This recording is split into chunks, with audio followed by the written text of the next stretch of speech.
12મું જ થયું હાલું.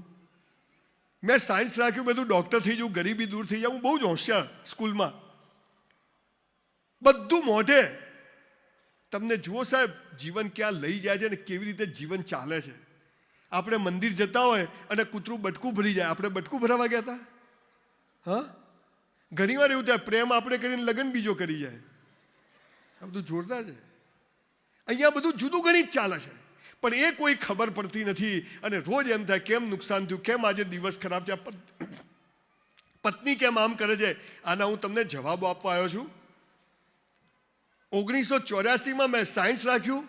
200 છોકરામાંથી સૌથી હોશિયાર 20 વિદ્યાર્થીમાં હું આવું, એમાં 3માં હું આવું. બધી મહેનત કરી. NA sodium, K potassium, NH four, H hydrogen, Ag silver, Hg mercury, Cu cuprous, Cl chloride, Bi bromide, iodide, NO2 nitrate, ClO chloride, amino 108 તત્વો મને હજુ આવડે છે. Sine square theta, cos square theta, tan square theta ગોખી માર્યું. જ્યારે result આવ્યું, પરીક્ષા મસ્ત આપી, પેપર સરસ લખ્યા, પણ બધું સરસ કર્યા પછી જ્યારે રિઝલ્ટ આવ્યું ત્યારે મારા 19 મિત્રો મેડિકલમાં ગયા, મારે 54% આવ્યા. હવે 54% કેમ આવ્યા ખબર છે?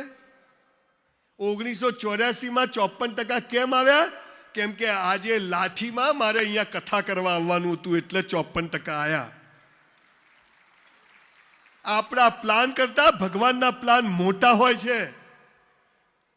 મારી સાથે આવું કેમ થાય છે? અહીંયા બતાવું. ભુજમાં મેડિકલ કોલેજ છે, તો મેડિકલ કોલેજમાં ગયો. મેડિકલનો 4થા વર્ષનો છોકરો ટોપર આવીને મને પગે લાગ્યો, સાહેબ મરી જવું. મેં તું કેમ? પેલીએ ના પાડી. અલા તું આના માટે અહીંયા ભણવા આવ્યો છે? દીકરા દીકરીઓ, આપણને ખબર જ નથી કે જીવન શું છે. જેમ તમને અઠવાડિયા પહેલા ખબર નથી કે હું અહીંયા, મને ગઈકાલે ખબર નથી, હું રાત્રે 2 વાગે આવ્યો. મેં તો અહીંયા સવારે બાપુની કથા સાંભળી, 1:30 વાગે નીકળી જઈશ. વાત થઈ, હું અહીંયા ઊભો છું. તો આ શું છે? મેરા હૈ સો જાવે નહીં, જો જાવે સો મેરા નહીં. આપણું ધાર્યું થાય તો આપણે ખુશ, આપણું ધાર્યું ના થાય તો ઈશ્વર ખુશ. દિવેલ પીધેલા ફરવાનો સવાલ જ નથી. હા, તો જેને જુઓ, આ કોરોના આવ્યો ને, જેને પૂછો ને કોરોના આવી ગયો, ધંધાની પથારી ફરી ગઈ. અલા તું પહેલા કરોડપતિ હતો? તું પહેલા હાંધા મારતો હતો? હે, કોરોનામાં તો બહાનું મળ્યું, કોરોના આવ્યો, શાંતિ રાખ. નરેન્દ્રભાઈએ 500 ને 1000ની નોટો બંધ કરી, ખબર છે? કલ સે બંધ. જેને મળો ને બોલો બંધ કરી દીધી, કીધું નહીં. મેં તો તારી પાસે કેટલી છે? આપણી પાસે ક્યાં છે? ભિખારી તારે છે શું? સતત ચિંતા, સતત ભય, અને એમાં ને એમાં એક દિવસ પેપરમાં ફોટો આવી જાય, ગયો. અને આપણે ફોન કરીએ એટલે પેલો ગયો, તો આપણે કે કાઢે તો કહેજો, જાય નહીં. આવા કોરા આપણે માણસો થઈ ગયા છે. પૃથ્વીનું સર્જન થયું ત્યારે ભગવાને કોઈ પટેલ, વાણિયો, બ્રાહ્મણ, દલિત, મુસલમાન નહોતો, ખાલી મનુષ્ય હતા. અને એ મનુષ્ય જીવન કેમ જીવવું એની વાત ભગવાને કહી હતી. આ વાત આપણને જે ખબર હોવી જોઈએ એ ખબર છે નહીં. કેમ કે એ વખતે તમારી પાસે એક ફોટો હોય ને મોબાઈલમાં, એ ફોટાનો તમે ફોટો પાડો, એનો બીજો ફોટો, એનો ત્રીજો, એમ 100મો ફોટો પાડો ને, તો એ જે ઓરિજિનલ ફોટો ને ભૂત જેવો થઈ ગયો હોય. એમ જે જ્ઞાન હતું એ ઓરિજિનલ જ્ઞાન ભૂલી ગયા, અને નવું નવું આવે છે. બસ પહેલો નંબર, પૈસા કમાત, ગમે તે કરો, ટોપ પર જાઓ. અને એમાં ને એમાં માણસ સૌથી નીચે જતો રહે છે. 50 જણના ક્લાસમાં 50 છોકરા નક્કી કરે કે પહેલો નંબર લાવવો છે, તો 50 આવે? એ તો એકનો જ આવે, 49 તો આવે જ નહીં.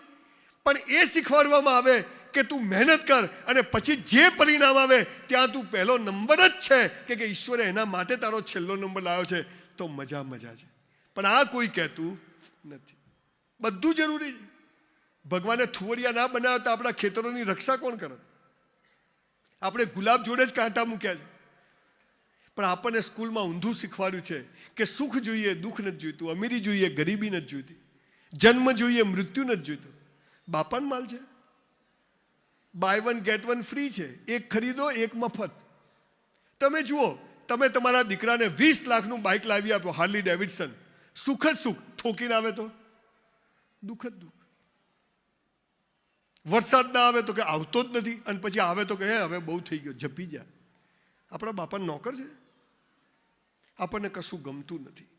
પણ ભારતનો અધ્યાત્મ, ભારતનું તત્વજ્ઞાન, ભારતના વેદો, પુરાણો, ઉપનિષદની વાતો જે સામાન્ય રીતે અને છેલ્લે ગીતા દ્વારા જે કહેવડાવવામાં આવી, અને એ જો સાહેબ આજે પણ ટચ વુડ છે, અને જો માણસ એમ જીવે તો બધાના પિક્ચર રિલીઝ થાય.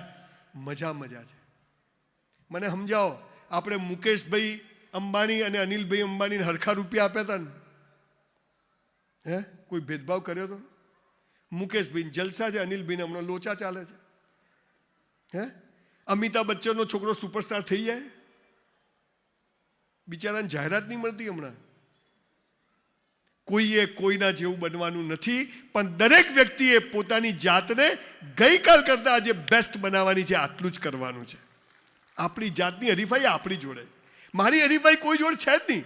ગઈકાલે જ્યાં બોલ્યો સુરત, એનાથી આજે સારું બોલીશ. આજે કાલે જઈશ મંડાર, ત્યાં એનાથી સારું બોલીશ. That's all. અને ભગવાને પૃથ્વીના સર્જન વખતે કહ્યું હતું કે મનુષ્ય આ તારે કરવાનું છે અને આ મારે કરવાનું છે. તો શું ભગવાને કરવાનું હતું અને શું આપણે કરવાનું હતું એ આપણે ભૂલી ગયા. અને એટલે ભગવાને જે કરવાનું હતું એ બધું આપણે ચાલુ કર્યું, અને જે આપણે કરવાનું હતું એ ભગવાન પર છોડી દીધું. અને એટલે બધું ઇમ્બેલેન્સ છે, મિસમેચ છે. અને એટલે કોઈ મજામાં નથી, કોઈ સુખી નથી, બધા જ દુઃખી છે. આવા સમયે એવી વાત જે ગીતામાં કહી છે, જે ધર્મગ્રંથોમાં કહી છે, જે કુરાનમાં કહી છે, બાઇબલમાં કહી છે, કોમન સારની વાત કરું છું. 100 કરોડપતિઓને મળ્યો છું, 100 સાધુ સંતોની પાછળ ફર્યો છું, 450 બાયોગ્રાફી વાંચી, અને મને એટલી ખબર પડી કે જીવન તો બહુ સરળ છે, એને બહુ ચૂંથવાની જરૂર નથી, જીવવાની જરૂર છે. મોત સાલું કાલ આવતું હોય તો આજ આવે, પણ જીવવું તો વટથી જીવવું, મસ્ત જીવવું, ટોપ જીવવું. નથી જીવતા આપણે. રહેવા માટે ઘર નહોતું, અત્યારે બંગલાઓની સ્કીમ પૂરી થઈ ગઈ.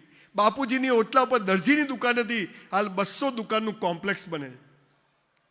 પિક્ચર જોવાના પૈસા નહોતા, ગુજરાતી ફિલ્મો બનાવું છું. ચોપડીઓ વાંચવાના પૈસા નહોતા, મારા ઘર કરતાં મારી લાઇબ્રેરી મોટી છે. See the grace of God. હમ તો ચલતે ગયે, કારવા બનતા ગયા. 5 વર્ષ પહેલા ઘરમાં મારી વાઈફ નથી સાંભળતી, અત્યારે 2 કરોડ લોકો સાંભળે છે યુટ્યુબ પર. આ શું છે? આ સમય છે. પણ એ સમય કોનો આવે છે ને કોનો જાય છે એ વાત ભગવાને કહી છે કે હે મનુષ્ય, તારા જીવનની 4 અવસ્થાઓ છે. આ 4માંથી પહેલી ને છેલ્લી તારે કરવાની છે, બીજી ને ત્રીજી મારી પર છોડ દેવાની છે. ગીતામાં કીધું છે, કૃષ્ણ ભગવાન, મારા બાપાએ નથી કીધું. 7,500 વર્ષ પહેલા ગીતામાં અર્જુન જેવા સિદ્ધ પુરુષને કહી છે. પણ આપણે આપણી સંસ્કૃતિ ભૂલી ગયા. સાહેબ, એક સરસ હસવાનો દાખલો કહું. હું હમણાં અમેરિકા ગયો, શિકાગો, તો એક મ્યુઝિયમમાં ગયો. તો મ્યુઝિયમમાં કાચની પેટી હતી, આ ડાયસ જેટલી. તો બધા ધોરિયાઓ આમ દૂરબીનથી જોવે, વેરી નાઇસ, વેરી નાઇસ. હું સાલું છે શું, $20 ટિકિટ. મેં લીધી, 1,600 રૂપિયા. કીધું બગાડો, આયા છીએ અમેરિકા, જોઈ લો. તો અંદર શું પડેલું ખબર છે? બધી ધોળી બાઈઓ, પછી છોકરા, કમ બેટા, C, very nice, very nice. મેં જોયું તો અંદર શું પડેલું ખબર છે? તૂટેલા માટલાના 3 ટુકડા. આપણા ઘરે પેલું પાણીનું માટલું ના આવે, એના 3 ટુકડા. પેલા ધોળિયાને મેં come what is this? Oh gentleman, you don't know? મેં કીધું ના, આઈ ડોન્ટ નો. એને અંગ્રેજીમાં કીધું, ગુજરાતીમાં કહું. મને કે 300 વર્ષ જૂના માટીના માટલાના ટુકડા. મેં કીધું અમારા લાઠીમાં ઘેર લોટા છે, 1000 વર્ષ જૂના, સાલી વેલ્યુ નથી. જે સમાજ, જે ગામ પોતાની સંસ્કૃતિ ભૂલી જાય છે ને, એ નાશ પામે. અને એની કદી પ્રગતિ નથી થતી. નરેન્દ્રભાઈ અત્યારે 80 કરોડ લોકોને મફત ખવડાવે છે.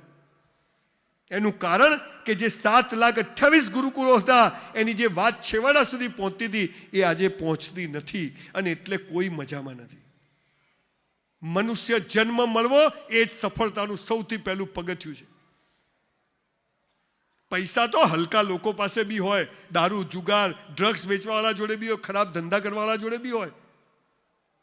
પણ એકવાર તમે ઈશ્વરના, તમે મને કહો, ઘરમાં કયું છોકરું ગમે મા બાપને? જે મા બાપનું કેવું કરે. ક્લાસમાં કયો છોકરો શિક્ષકને ગમે? જે શિક્ષકનું કહેવું કરે. તો ભગવાનને આ પૃથ્વી પર કયો માણસ ગમે? જે એના નિયમોને પાળે. તો એના નિયમો શું છે? ખબર નથી.